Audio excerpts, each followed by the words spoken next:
کہ لاکھوں بے روزگار نوجوان جو اس وقت حکومت کی جانب دیکھ رہے ہیں، ان کی بے روزگاری کو دور کرنے میں حکومت وقت اپنا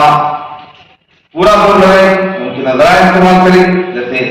اسٹارٹ اپ ہے، ٹریننگ ہے، مہارتوں کا فروغ ہے، مالی امداد ہے،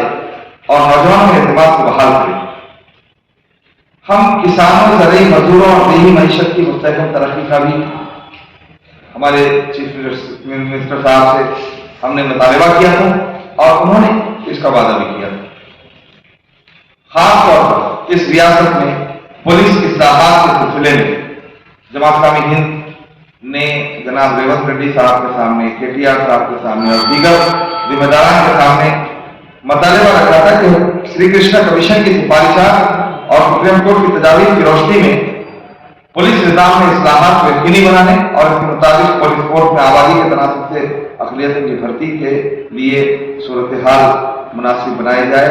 اور جو کچھ حکومتی دہشت گردی ہے اس کا بھی خاتمے کے لیے کوشش کی جائے کہ مظلوموں کو ظلم سے نجات ملے۔ پھر ہم یہ بھی دیکھتے ہیں کہ اس وقت پوری ریاست کے اندر ہیلتھ کیئر جو ہے، خاص طور پر پینڈیمکس کے بعد کا جو زمانہ ہے، ایک انڈسٹری بن چکا ہے۔ غریب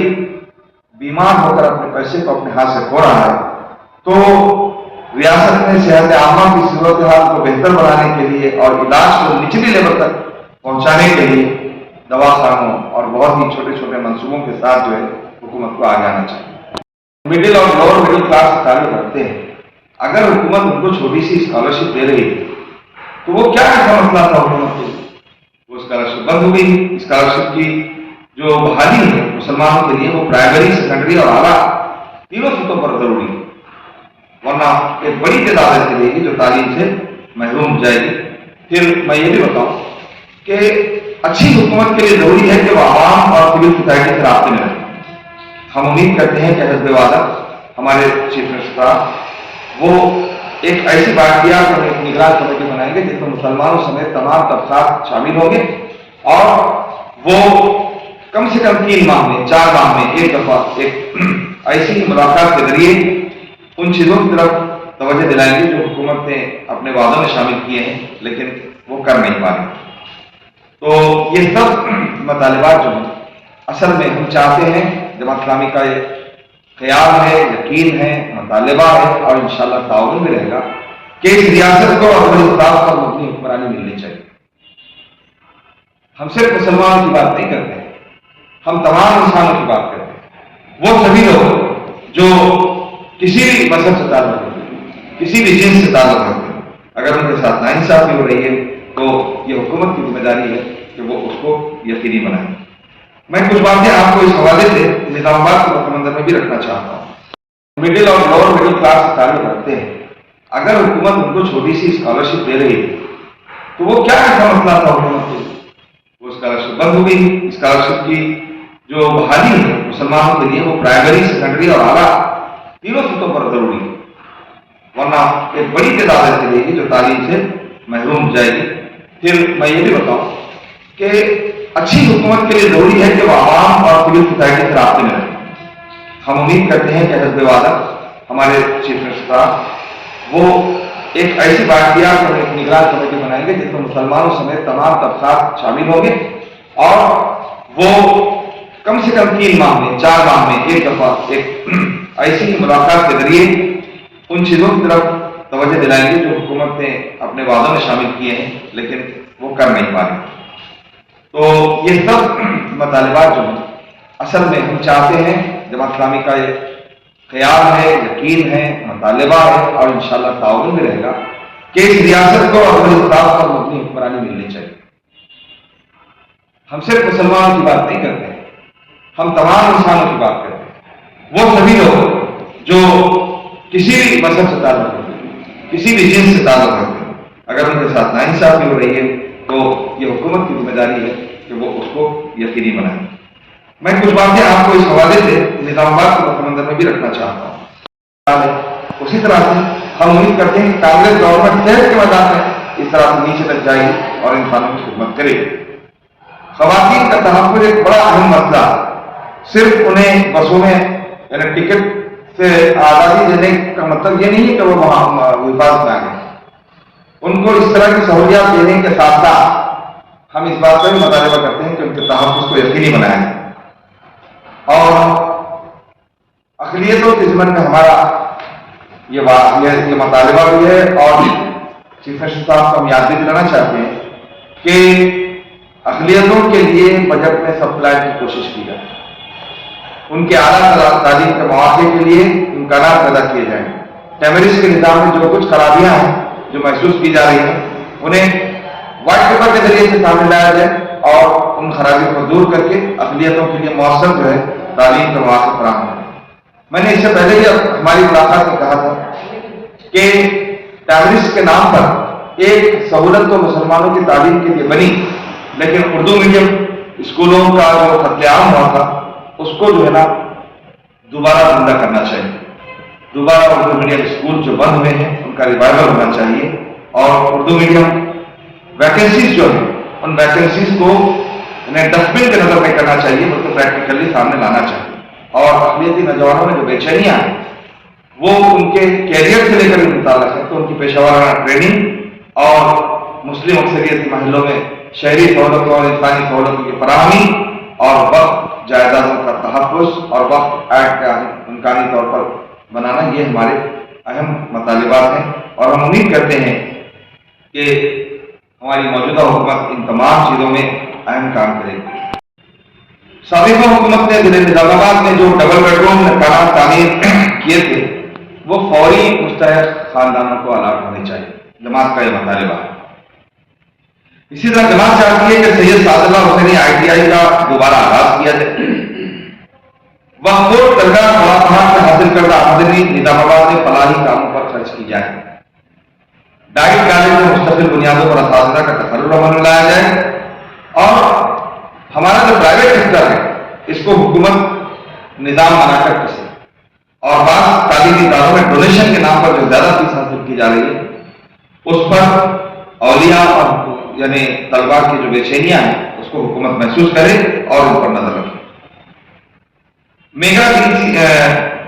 DSC حکومت تعلیم کے عہدیدار دیانتداری سے اردو میڈیم جائیدادوں کی نشاندہی کریں اور مقامی سیاسی اور سماجی قائدین اس مسئلے میں اپنا عملی کردار ادا کریں۔ جماعت انشاءاللہ اس سلسلے میں پوری طرح سے میدان عمل کے اندر آ کر DSC کو دوبارہ یقینی بنانے کے لیے جدوجہد کر سکتی ہے۔ مرکزی حکومت کے نئے قانون کی وجہ سے بہت دلچسپ بات ہے کہ اچھے خاصے لوگ پریشان، اس میں ہماری مرکزی حکومت ڈرائیوروں کو پریشان کر رہی ہے۔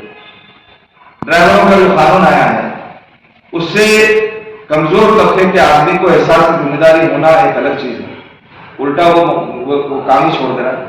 تو اس وقت نظامات جیسے مقام پر بھی کئی لوگ ڈرائیوری کا پیشہ چھوڑنے پر مجبور ہو کر بے روزگاری کا شکار ہو رہے ہیں اور مرکزی قانون میں ترجمات کے لیے ہم حکومت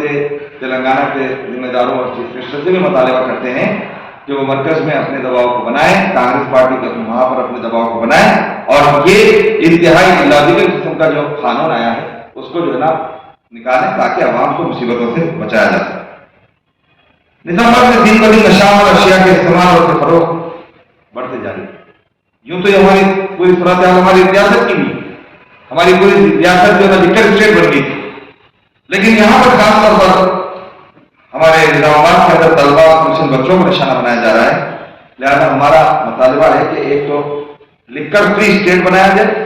اور دوسرے نظام آباد میں خاص طور پر جو خاطی ہیں ان کو قرار واقعی سزا دی جائے۔ بابن صاحب پہاڑی کا نیا برج فوراً تعمیر کیا جائے جو وقت کی اہم ضرورت ہے۔ احمدی بازار میں سابقہ حکومت کی جانب سے مزید گریڈڈ کامپلیکس کی جو تعمیر ہو چکی ہے اسے فوری تعمیر کے حوالے کیا جائے، خرید کی مانگ ملکیات خالی رہنے کی وجہ سے غیر سماجی عناصر کا اڈا بن جاتا ہے۔ ویلفیئر منڈل میں وقفے وقفے سے مسلمانوں کا سماجی بائیکاٹ کیا جا رہا ہے، مسلمانوں کے قبرستان پر ناجائز طریقے سے قبضہ کرنے کی کوشش کی جا رہی ہے، حکومت اس پر سخت قدم اٹھائے۔ علاقوں میں گروہ بندیوں اور لڑائی جھگڑوں اور قتل کے واقعات میں اضافہ ہوتا جا رہا ہے، اس پر محکمہ پولیس خاص نظر رکھے اور ہم یہ مطالبہ صرف نظام آباد کے حوالے سے نہیں کر رہے بلکہ نظام آباد کے علاوہ اسٹیٹ کے دیگر مقامات پر بھی جو ہے نا حکومت کو اس سلسلے میں پولیس کو متوجہ کرنا چاہیے اور خاطیوں کو جو برابر سزا دینا چاہیے۔ ایک اہم مسئلہ نظام آباد اور عادل آباد میں بھی اس پر توجہ دلائی گئی کہ خاص طور پر یہاں کے بچوں کے اسکالرشپ کے سلسلے میں لوکل ایلیمنٹس بھی بہت اس کے اندر جو نا غلط رول ادا کرتے ہیں، بعض وقت ایکسپلائٹ کرتے ہیں، تو اس پر بھی حکومت کو نظر رکھنا چاہیے۔ ایک دلچسپ کیس آپ کے حوالے سے نظام آباد کی کہ نظام آباد میں باکسنگ کا کھلاڑی حسام الدین کو مرکزی حکومت کی جانب سے صدر جمہوریہ کے ہاتھوں ارجن ایوارڈ دیا گیا، اور یہ ہے کہ نکھت زرین نے بھی عالمی شہرت حاصل کی۔ یہ ایک طرف ایک حقیقت ہے۔ دوسری طرف کیا ہے، لیکن نظام آباد کے کھلاڑیوں کے لیے کوئی گراؤنڈ یا منی اسٹیڈیم نہیں، حکومت کے لیے بڑی بات نہیں ہے۔ اگر یہاں کے M L A M P اس کام کو سنجیدگی سے لیں تو ایک تو اس سے صحت بھی بہتر ہوگی، کھیل کود کے مواقع فراہم کرنے سے انسانوں کی انرجی رائٹ ڈائریکشن میں کنزیوم بھی ہوگی اور سماج کی بہتری کے لیے مواقع بھی بنیں گے۔ مجھے امید ہے کہ یہ چند باتیں جو میں نے آپ کے سامنے رکھی ہیں بہت ہی صاف دلی کے ساتھ اور صاف لہجے میں، تو اس کا پراپر کمیونیکیشن تھرو میڈیا ہوگا، اور ہم سمجھتے ہیں کہ نظام آباد کی یہ پریس کانفرنس انشاءاللہ ہمارے حکومتی نظام اور سول سوسائٹی کے درمیان ایک اچھی بانڈنگ کو بنانے میں اپنا کام ادا کرے گی۔ ہم آنے والے ایم پی الیکشن کے لیے بھی جماعت اسلامی کی جانب سے ایسی کوئی منصوبہ بندی نہیں ہے کہ کسی خاص یعنی فکر کو یا کسی خاص پارٹی کو جو ہے ہرایا ہے، نہیں، یہ الزام ہے اور اسے اپنے ووٹ کو بٹورنے کے لیے بعض پارٹیوں کی جانب سے پروپیگنڈے کے طور پر استعمال کیا جا رہا ہے۔ جماعت اسلامی کسی خاص پارٹی کے مخالفت کی بات نہیں کرتی، جماعت اسلامی فکر کی مخالفت کرتی ہے، اور ہر فیشسٹ فکر، ہر فسطائی طاقت جو اس ملک کے اندر اس ملک کے گنگا جمنی تہذیب کو توڑنے کا کام انجام دینا چاہتی ہے، جماعت مختلف مسلمانوں اور غیر مسلم تنظیموں کے ساتھ مل کر ایک ساتھ متحدہ جدوجہد کی حامی ہیں۔ ہم الگ سے کوئی پلیٹ فارم نہیں بنا رہے، نہ ہماری الگ سے کوئی شناخت کے ساتھ ہم آئیں گے میدان میں۔ ہم انشاءاللہ اس بات کی کوشش کریں گے کہ مسلم قائدین اور غیر مسلم قائدین کے ساتھ مل کر ملے جلے فورموں کے ساتھ آنے والے الیکشن میں، پارلیمنٹ الیکشن میں اچھے اور بہترین کینڈیڈیٹ کو، مثبت فکر رکھنے والے قائدین کو آگے لایا جائے، ایسی پارٹیوں کو آگے لایا جائے جو اس ملک کی ترقی کے اندر واقعی اپنا رول ادا کر سکے۔ آپ سب کا شکریہ کہ آپ نے اتنی ساری باتیں تفصیل سے سن لی، اور مجھے امید ہے کہ اس کا سناپسس آپ کو مشکل نہیں ہوگا۔ داؤدی صاحب یہ دونوں باتیں میں نے جو آپ کو کی ہیں، اس کا ریٹرن اسکرپٹ بھی آپ کو دے سکتے ہیں انشاءاللہ۔ تو آپ سب کا بہت بہت شکریہ۔ خدا حافظ۔